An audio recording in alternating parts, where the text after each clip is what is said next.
Dear students, Assalamu alaikum and welcome back to my YouTube channel। आज के इस video में हम अपने टेक्स्ट बुक के lesson festivals of north east India के वार्मिंग अप और चिटचैट के क्वेश्चंस को देखेंगे, समझेंगे और सॉल्व करेंगे। चिटचैट का जो पहला क्वेश्चन है वो है, do you like to celebrate festivals? कि क्या आपको फेस्टिवल्स या त्यौहार मनाना पसंद है? तो आंसर इसका yes, I like to celebrate the festivals a lot and enjoy them. कि हाँ, मुझे फेस्टिवल्स मनाना या त्यौहार मनाना बहुत ज़्यादा पसंद है और मैं उन्हें इंजॉय भी करता हूँ। सेकंड क्वेश्चन है, why do you enjoy fairs and festivals? Fair कहते हैं नुमाइश को। क्या आप नुमाइश और त्यौहार क्यों इंजॉय करते हैं? आंसर है, we enjoy the fairs and festivals because we get the chance to spend the time with our family and friends, and we enjoy the festive dishes and cultural activities during the festivals।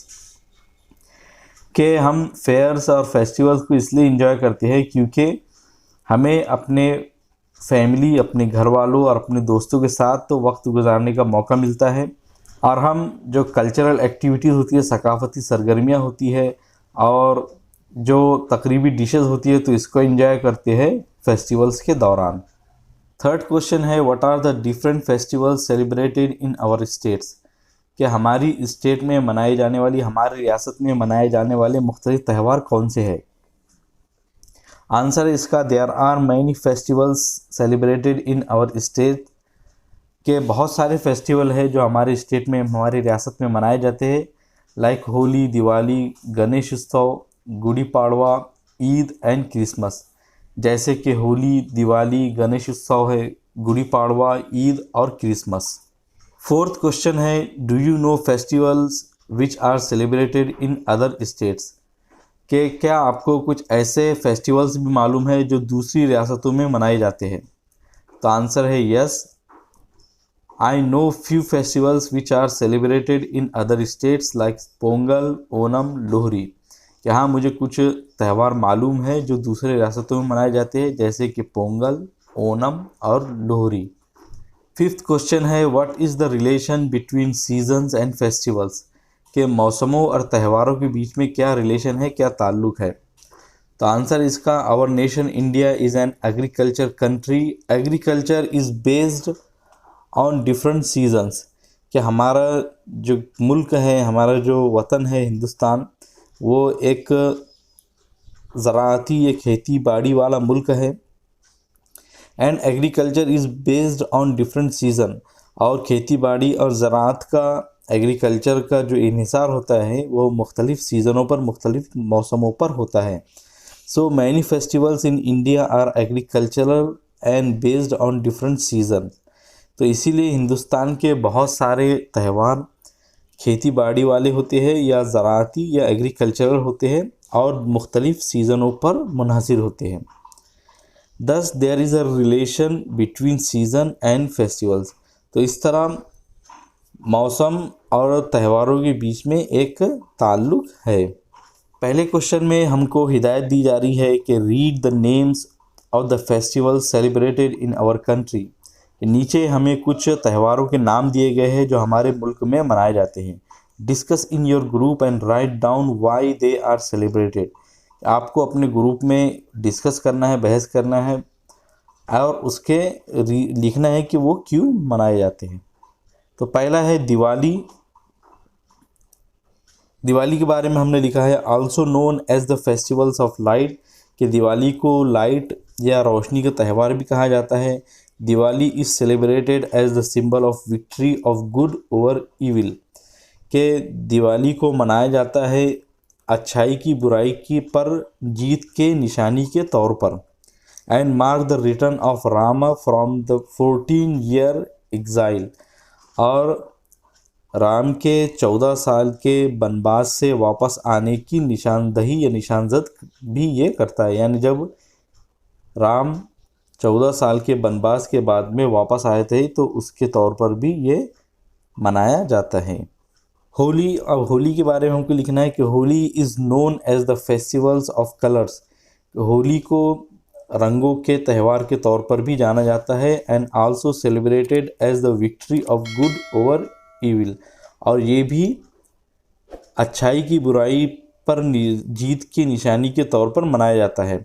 As Prahlad got victory over his evil father king Hiranyakashyapu, क्योंकि प्रहलाद नाम का एक बादशाह का बेटा था जो अच्छा था, और उसका जो बाप था हिरण्यकशिपु वो एक बुरा इंसान था। तो प्रहलाद ने हिरण्यकशिपु पर जीत हासिल की थी, तो उस जीत के दिन होली को मनाया जाता है। तो as Prahlad got victory over his evil father king Hiranyakashipu. Third है रमज़ान। तो Ramzan is the 9th month of Islamic calendar in which Muslim observe fast during this whole month all over the world. ये रमज़ान इस्लामिक कैलेंडर का 9वां महीना है जिसमें कि मुसलमान पूरी दुनिया में रोज़े रखते हैं and celebrate Eid ul Fitr after Eid, और उसके बाद में ईद उल फित्र भी मनाते हैं।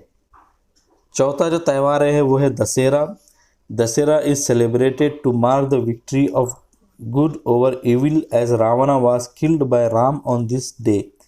दशहरा को अच्छाई की बुराई की जीत की निशानी के तौर पर मनाया जाता है, इस तौर पर के रावण उसी दिन राम के ज़रिए मारा गया था।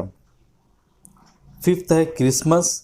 तो Christmas is celebrated on 25th of December as the birthday of Jesus Christ, के क्रिसमस 25 दिसंबर को मनाया जाता है जीसस क्राइस्ट या ईसा मसीह ईसा अलैहिस्सलाम के बर्थडे जन्मदिन के तौर पर। सिक्स्थ है मकर संक्रांति या Pongal. Makar Sankranti Pongal is an important festival in India and celebrated on 14th January as the harvesting festival in many parts of the country। के मकर संक्रांति या पोंगल इंडिया का एक अहम त्यौहार है और 14 जनवरी को मनाया जाता है एक फसल की कटाई वाले त्यौहार के तौर पर हिंदुस्तान के या हमारे मुल्क के बहुत सारे हिस्सों में। People fly kites during this festival, लोग इस त्यौहार में पतंगों को उड़ाते हैं। It is celebrated as the sun enters the makar rashi on this day. ये इसलिए भी मनाया जाता है कि सन या सूरज मकर राशि में दाखिल होता है।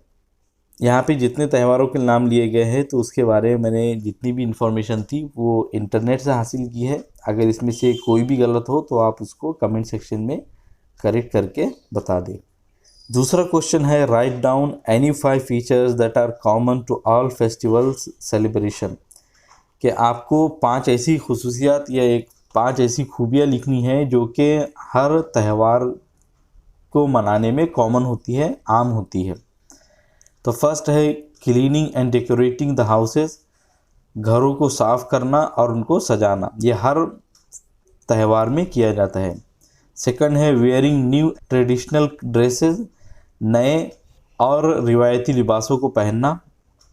थर्ड है preparing and eating the festive dishes, के तकरीबी या तकरीब वाली पकवानों को या खानों को बनाना और तैयार करना और खाना। फोर्थ है विजिटिंग फैमिली एंड फ्रेंड्स, के दोस्तों और घर वालों के मिलना। फिफ्थ है गिविंग गिफ्ट्स, एक दूसरे को तोहफे तोहफ़ देना। और एक और भी मैंने एक्स्ट्रा लिखा है कि visiting the religious places and offering prayers, के मजहबी मकामात पर जाना, जैसे लोग मंदिर मस्जिद और चर्च में जाते हैं, एंड ऑफरिंग प्रेयर्स, और अपने प्रेयर्स जो भी अपने उनकी मजहबी प्रेयर्स होती है तो वो अदा करते हैं। थर्ड क्वेश्चन है frame words related to the following topics as per instructions, कि हमको अल्फाजों को तरतीब देना है उन टॉपिक से रिलेटेड जो कि नीचे दिए गए। अब नीचे हमको एक कुछ अल्फाज दिए गए हैं और उनसे मुतालिक अल्फाज को इंस्ट्रक्शन के मुताबिक ढूंढ कर लाना है। अब जैसे यहाँ पे दिया गया है फेस्टिवल्स, अब फेस्टिवल से रिलेटेड कौन से वर्ड्स को ढूंढना है, तो नीचे दिया गया है रिलेटेड वर्ब्स, यानी फेस्टिवल से रिलेटेड वर्ब्स हमको ढूंढ के निकालना है। और एक हमारे लिए लिख दिया गया है सेलिब्रेट, यानी फेस्टिवल मनाना। तो फेस्टिवल से रिलेटेड दूसरा वर्ड हमने लिखा है फीस्ट, यानी दावत देना, दावत करना। थर्ड है डांस, बहुत सारे फेस्टिवल्स में डांस होता है। प्रे, इबादत की जाती है। इंजॉय, मज़ा लिया जाता है। तो ये फेस्टिवल से रिलेटेड वर्ब्स थे। अब यहाँ पे दूसरे जो डायग्राम है उसमें हमको म्यूज़िक दी गई है। म्यूज़िक से रिलेटेड हमको एडजेक्टिव्स ढूंढना है, यानी इसकी सिफात बयान करने वाले अल्फाज ढूंढना है। पहला एडजेक्टिव दिया गया है लाउड। दूसरा हमने लिखा है ट्रेडिशनल, यानी सकाफती या रिवायती। थर्ड है क्लासिकल, यानी क्लासिकी। इंजॉयबल, मज़ा जिसका लिया जा सके ऐसी। फोक मतलब लोक। लास्ट डायग्राम में हमको जो वर्ड दिया गया है वो है डांस, और डांस से रिलेटेड नाउन्स हमको ढूंढना है। फर्स्ट है स्टेप्स। स्टेप कहते हैं कि हरकतों को, एक एक कदम को, या जो उसके अंदर एक एक स्टेप्स होते हैं उसको।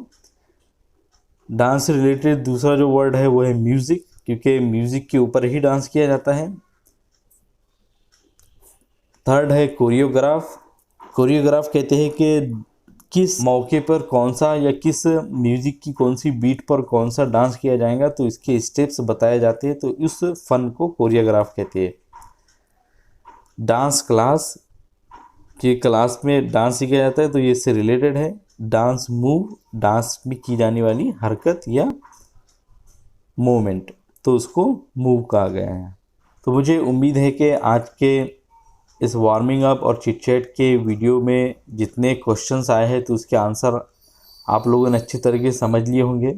अगर आप लोगों का कोई भी क्वेश्चन हो तो कमेंट सेक्शन में ज़रूर पूछें। वीडियो पसंद आया हो तो उसे लाइक ज़रूर करें और चैनल को ज़रूर सब्सक्राइब करें। मिलेंगे आपसे अगली वीडियो में। अस्सलाम वालेकुम।